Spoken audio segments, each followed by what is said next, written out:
On va parler maintenant de la réforme de la Constitution en marge de la présentation hier des grandes lignes par Édouard Philippe. Vous nous en avez parlé ce matin, Christophe Jacubizine, dans notre matinale. Et vous vous interrogez ce matin, Natacha Polony également, vous vous interrogez, fallait-il une 6e République ?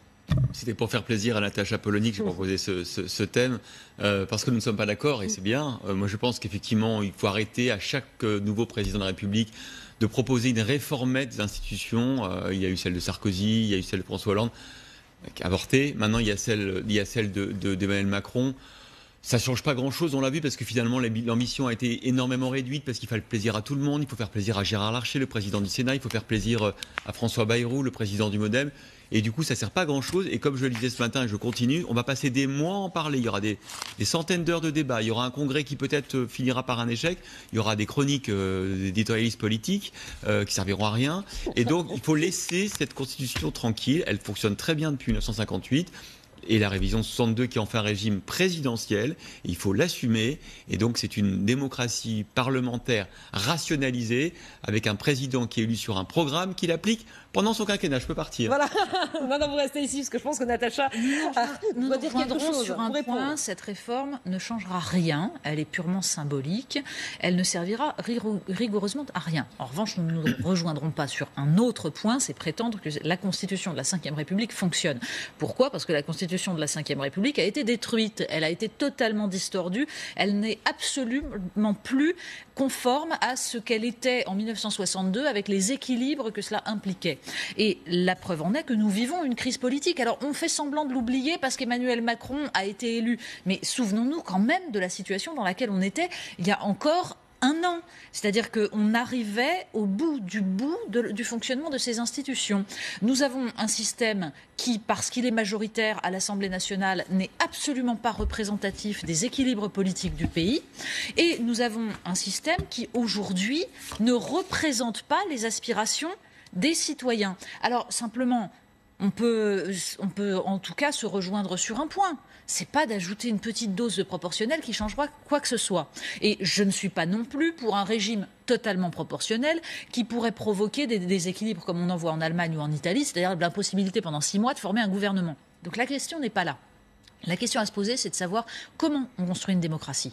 C'est-à-dire, qu'est-ce qu'une démocratie exactement ? Est-ce qu'aujourd'hui, la stabilité des institutions de la Ve République n'est pas utilisée par des élites politiques pour se maintenir alors qu'elles sont totalement délégitimées ? Et le taux d'abstention aujourd'hui devrait nous inciter à nous poser la question de savoir comment on reconstruit de la démocratie depuis la base, c'est-à-dire à travers une démocratie locale, à travers l'implication de tous les citoyens, pour ensuite remonter jusqu'au haut, où là, moi, je trouve parfaitement normal qu'il y ait un chef qui assume. En revanche, j'aimerais que ce chef soit représentatif. Et pour ça, il faut qu'il ait un pouvoir.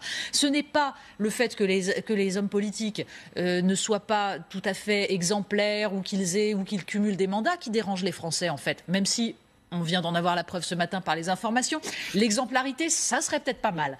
Mais ce qui les dérange, c'est l'impuissance politique. C'est le fait qu'ils élisent des politiques qui font tous la même chose et qui ne répondent jamais aux aspirations des citoyens. Et ça, vous n'y répondrez pas en verrouillant le système, mais on n'y répond pas non plus en mettant une petite dose de proportionnel. Alors, quand Natacha dit que ça ne fonctionnait pas, l'institution avant 2017, c'est parce qu'effectivement, on avait un président faible qui n'assumait pas son rôle, le président de la République, dans l'esprit de la Constitution de 1958.